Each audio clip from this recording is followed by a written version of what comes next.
हरीश रावत हरीश रावत हरीश रावत हरीश रावत हरीश रावत हरीश रावत हरीश रावत हरीश रावत हरीश रावत रावत जी संघर्ष करो, रावत जी संघर्ष करो, हम तुम्हारे साथ हैं। हमारे बीच में है, सभी एक साथ नारा लगाओगे, कांग्रेस पार्टी, कांग्रेस पार्टी, हरीश रावत, हरीश रावत।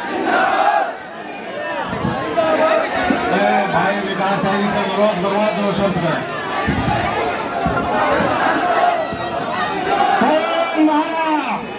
क्यों बैठा पड़ा जब हमारी बेटी हमारी बहन संदर्शा उसके साथ गैंगरेप किया गया, उसकी हत्या कर दी गई। हमने सबने मिलकर माननीय हरीश रावत जी ने, कर्ण मेहरा जी ने और नेता पृथ्वी जसपाल आर्य जी सब हम सब विधायक जिलाधिकारी के पास पहुंचे। उन्होंने आश्वासन दिया कि हम जो एक मुलजिम गिरफ्तार नहीं हम तुरंत गिरफ्तार करेंगे। उसके बाद हम सब देहरादून माननीय मुख्यमंत्री जी के पास गए, उन्होंने भी आश्वासन दिया।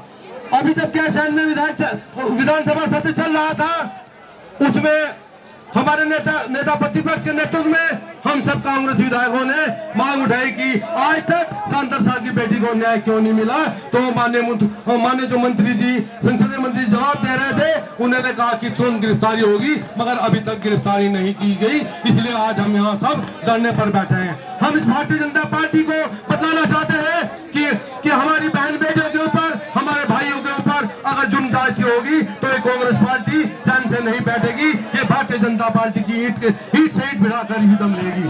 साथियों, आज हम सबको एक होकर ये लड़ाई लड़नी है।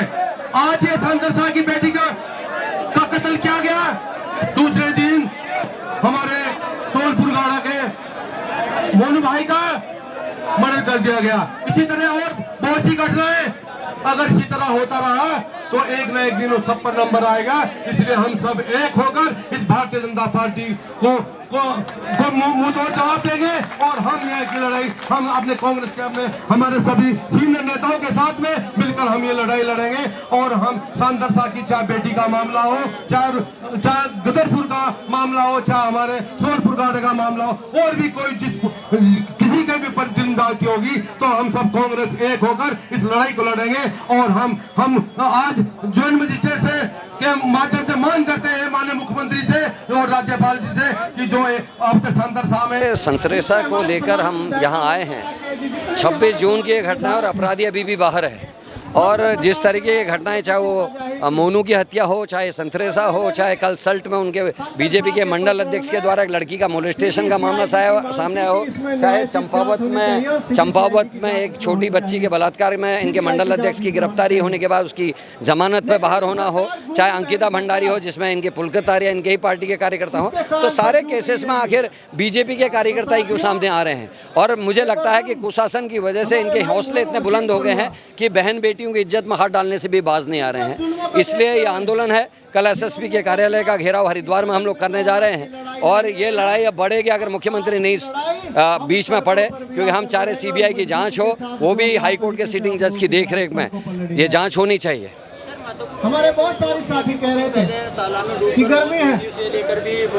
मैंने बोला आपको कि मोनू का हत्याकांड हो, चाहे वो परवेज कुरैशी की गिरफ्तारी करके 24 घंटे उसको तंग करने के बाद छोड़ा गया हो, ये सारे प्रकरण ऐसे हैं जिनको हम ले रहे हैं। और यतीश्वर आनंद ने जो बयान दिया कि गोली मार देनी चाहिए, ये आरएसएस और बीजेपी के असली चेहरे को सामने लाता है। और उनके बयान के बाद जो ऑन कैमरा उन्होंने कहा है मुख्यमंत्री ने अभी तक कोई कार्रवाई नहीं करी, जो ये दिखाता है कि सरकार की नीयत और करनी में कितना बड़ा फर्क है। देखिए, अगर न्याय नहीं होगा तो प्रदर्शन करेंगे। विपक्ष का काम है चेताना, हमारा काम है इंगित करना कि आप गलत कर रहे हो। अगर सरकार नहीं मानेगी, अगर नहीं झुकेगी, तो हम जनता को लेकर इस आंदोलन को और बड़ा करेंगे। सर, जो आज ये धरना प्रदर्शन हो रहा है, इसके बारे में बताएं थोड़ा। ये धरना प्रदर्शन जो प्रदेश में लगातार महिलाओं के साथ, बच्चियों के साथ, दलितों के साथ, अल्पसंख्यकों के साथ जो अत्याचार हो रहा है, उसे रोकने के लिए, सरकार को चेताने के लिए महामहिम राज्यपाल महोदय को एसडीएम रुड़की के माध्यम से, जॉइंट मजिस्ट्रेट साहब के माध्यम से ज्ञापन प्रेषित किया जा रहा है प्रदेश कांग्रेस कमेटी और जिला कांग्रेस कमेटी द्वारा। तो सर कहाँ से लोग आए हैं आज इसमें तो नैनीताल तक के लोग आए हुए। हरीश पनेरू जी हमारे पूर्व राज्य मंत्री वो भी आए, जोशी जी आए, हमारे प्रदेश अध्यक्ष करण महाराज जी हैं, हरीश रावत जी हैं, यशपाल आर्य जी हैं, तमाम बड़े नेता हैं। तो सर वो जो शांतर शाह का मामला सामने आता है, अभी तक उसमें कोई सुनवाई नहीं हुई, तो क्या लगता है क्या इस धरना प्रदर्शन से हो पाएगा कुछ? ना शांतर शाह में हुआ, ना अंकिता भंडारी में हुआ। कल जो है सल्ट के ब्लॉक अध्यक्ष जो हैं उनका नाम आया, उससे पहले जो है चंपावत के ब्लॉक अध्यक्ष का नाम आ रहा था, उससे पहले उत्तर प्रदेश में एक पूर्व विधायक, पूर्व मंत्री का नाम आ रहा था, पूर्व सांसद का नाम आ रहा था, पूर्व केंद्रीय मंत्री का नाम आ रहा था, गृह राज्य मंत्री अजय टैनी का नाम आया, उसके बेटे ने जो है कुचल दिया। तो भाजपा इन लोगों के खिलाफ कार्रवाई करती कहाँ? हमारा तो यही कहना है, अगर इस तरह से बायस्ड होकर पुलिस कार्रवाई करेगी तो फिर लॉ एंड ऑर्डर कैसे बचेगा देश का? तो सर क्या है जो आज धरना प्रदर्शन है, इससे आप न्याय मिल सकता है? बिल्कुल बिल्कुल मिलेगा। हम इसकी लड़ाई, ये लड़ाई तो है जिसे हम कहते हैं कि हम सड़क से संसद तक लड़ेंगे, ये वही उसी का तो हिस्सा है। देखिए संतर शाह की घटना महीनों बीत चुके हैं। दलित बेटी, उसके साथ गैंग रेप होता है, दुष्कर्म होता है, उसकी हत्या कर दी जाती है। माँ एफआईआर दर्ज करती है अभियुक्तों के खिलाफ, लेकिन जो मुख्य अभियुक्त है उसका सरकार में दखल है और वो पिछड़ा वर्ग आयोग का सदस्य भी है, उसकी गिरफ्तारी नहीं होती है। इसी तरह बेलड़ा का मामला हमारे सामने है। बेलड़ा में भी यही घटना घटी है, आज तक इंसाफ नहीं मिला है। वसीम की हत्या हो जाती है, एक नौजवान की, उसके खिलाफ कोई आपराधिक मुकदमा नहीं था, उसको पुलिस उसका कत्ल कर देती है। उसके चेहरे के घाव बताते हैं किस तरह से उसके बर्बरता से उसकी हत्या की गई। तो हम इसी को लेकर आज हम यहाँ पर आंदोलन करने को मजबूर हैं। ये लड़ाई हमने सदन में भी हमने प्रमुखता के साथ इन मुद्दों को उठाया है, इन विषयों को उठाया है और आगे भी हम इस लड़ाई को आगे तक ले जाएंगे। यहाँ सांतर शाह में हमारी अनुसूचित जाति की नाबालिग बच्ची के साथ सत्ताधारी पार्टी के नेता ने दुराचार किया, उसको अभी तक इंसाफ नहीं मिला। उसकी मांग लेकर और वसीम हत्याकांड की मांग को लेकर हम लगातार सरकार पर दबाव बनाएंगे ताकि सरकार सख्त से सख्त कार्रवाई करे, चाहे मुलजिम कोई भी हो, और पुलिस की का रौब और असर और इकबाल बुलंद होना चाहिए ताकि कोई मुजरिम कोई अपराध करने से पहले 100 बार सोचे।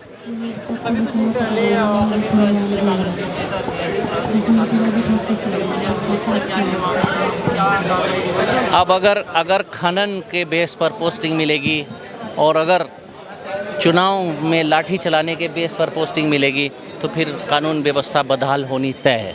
देखिए, आज जब सत्ता में बैठे लोग, हमने मुख्यमंत्री को ज्ञापन भी दिया, जो जनप्रतिनिधि हैं, जितने भी लोग हैं, उनकी ना सुने और सरकार से और सदन में सुनवाई ना हो कि हमें इंसाफ मिलना चाहिए और शोषण जारी रहे, जो मुख्य तब मजबूरी हो जाता है कि सड़कों पर आना पड़े। मैं नाम तो उसी के परिप्रेक्ष्य में आज हम लोग सड़क पर हैं। जैसे हरिद्वार जनपद की हालत बद से बदतर कानून व्यवस्था के नाम पर हो रही है, जैसे बेलड़ा का प्रकरण हुआ, उसके बाद एक संतर शाह में नाबालिग लड़की का रेप हो जाता है, उसकी हत्या हो जाती है, उसमें भी अब तक न्याय नहीं मिला। और अभी एक प्रकरण, एक मोनू और वसीम नाम के लड़के को मिल जाता है, तालाब में डुबाकर मार दिया जाता है। वसीम सत्ता में बैठे लोग अब भी सोए हुए हैं, अब तक उसमें मुकदमा दर्ज नहीं हुआ है। तो इन सब तमाम चीज़ों में, तमाम प्रकरणों में न्याय की गुहार को लेकर आज हम सब लोग, हमारे आदरणीय नेता श्री हरीश रावत जी, श्री यशपाल आर्य जी, करण महाराज जी, हमारे सभी सम्मानित विधायकगण, सब लोग और जनता के साथ जितने भी न्याय पसंद लोग हैं, सब लोगों के साथ आज हम लोग सड़क पर हैं और न्याय की मांग हम लोग कर रहे हैं। तो सर अभी देखा गया था कुछ दिन पहले के कांग्रेस के जो विधायकगण हैं और उन सब की एक मीटिंग हुई होगी मुख्यमंत्री के साथ, वो सोशल मीडिया पर काफी ज्यादा 14 साल की बच्ची के साथ क्या गए, क्या बात रखी मुख्यमंत्री? हम लोगों ने माननीय मुख्यमंत्री जी से मुलाकात की थी और मोनू और वसीम के प्रकरण में हमने सीबीआई की मांग को लेकर के सिटिंग जज की अध्यक्षता में हमने सीबीआई की मांग की है कि इसमें सीबीआई की जांच होनी चाहिए। सिटिंग जज की अध्यक्षता में इसकी जांच होनी चाहिए ताकि पीड़ित को न्याय मिल सके। ये एक दिवसीय, आज का एक दिवसीय प्रकरण है। कल मोनू और वसीम भाई को लेकर के हम लोग एसएसपी ऑफिस हरिद्वार में कल हमारा जोरदार प्रदर्शन रहेगा। अगर फिर भी सरकार नहीं चाहती है और इन प्रकरणों में गंभीरता से संज्ञान नहीं लेती है, तब हमारी लीडरशिप, हमारे नेतागण और हमारी कांग्रेस पार्टी, हमारे साथीगण सब मिलकर के तय करेंगे कि एक लंबा आंदोलन चलाया जाए या क्या किया जाए, मिलकर तय करेंगे। निश्चित रूप से हमारे प्रदेश में, हमारे हरिद्वार में जहाँ जहाँ भी अन्याय होगा, कांग्रेस उन सब के साथ खड़ी है। देखिए, इस टाइम भारतीय जनता पार्टी की सरकार में जितनी भी कानून व्यवस्था है वो चरमराई हुई है। चाहे वो बेटियों के साथ बलात्कार हो, चाहे वो मोनू की हत्या हो, चाहे वो किसी को जबरन उठाकर रात में मोलेस्टेशन हो। कल रात सल्ट में 13 साल की एक बच्ची के साथ मोलेस्टेशन का घटना सामने आई, वो भी भाजपा का मंडल अध्यक्ष है और भाजपा उस पर कोई भी एक्शन नहीं ले रही है। वो माहौल ख़राब कर रही है। हम लोग अपने लोगों की हक की लड़ाई लड़ने के लिए आते हैं तो ईडी सीबीआई को आगे करा जाता है। तो मैं चेताना चाहूँगा भारतीय जनता पार्टी की सरकार को कि इस प्रकार लोगों का उत्पीड़न बंद करे और प्रदेश की व्यवस्था को सुचारू रूप से चलाए। अगर राम राज्य की बात करते हैं तो राम जी के आचरण को ग्रहण करें। राम जी रात में देखते थे कि हमारी जनता दुखी तो नहीं है और आज जनता त्रस्त है, सड़कों पर है और भारतीय जनता पार्टी को इसका संज्ञान लेना चाहिए और ऐसे दोषियों को तुरंत जेल भेजें और तुरंत कड़ी से कड़ी कार्रवाई करें। आज उत्तराखंड में जो कानून व्यवस्था ध्वस्त हो चुकी है, उसके खिलाफ एक कांग्रेसी इस देवभूमि को बचाने के लिए निकला है। उत्तराखंड की जो निर्भया हैं, चाहे वो आईएसबीटी की निर्भया हो, चाहे वो सांतर की हमारी बेटी हो, चाहे वो रुद्रपुर की बेटी हो, चाहे हमारे भाई मोनू, उनको न्याय दिलाने के लिए एक कांग्रेसी घर से निकल पड़ा है और जब तक इनको न्याय नहीं मिलेगा हम सब सड़क पर ही रहेंगे। तो सर, ये जो कल वहाँ रोशनाबाद में एक धरना प्रदर्शन और रखा गया है, उसमें कहाँ के लोग मौजूद रहेंगे? आज तो पूरे जनपद के लोग थे। वहाँ भी पूरे जनपद के रहेंगे, पूरे प्रदेश के नेता रहेंगे। हमारे करण मेहरा जी के नेतृत्व में, हरीश रावत जी के नेतृत्व में, यशपाल जी के नेतृत्व में, सभी हमारे विधायकों के नेतृत्व में, ये सभी कांग्रेसी के नेतृत्व में देवभूमि उत्तराखंड को बचाने की ये लड़ाई है और एक कांग्रेसी इस लड़ाई को पूरी तत्परता से लड़ा रहा है और आगे भी लड़ेगा। और सर, ये कांग्रेस का प्रदर्शन कब तक जारी रहेगा ऐसे? जब तक हमारे बहनों को न्याय नहीं मिल जाता, हमारे भाई को न्याय नहीं मिल जाता, तब तक हम सड़कों पर रहेंगे।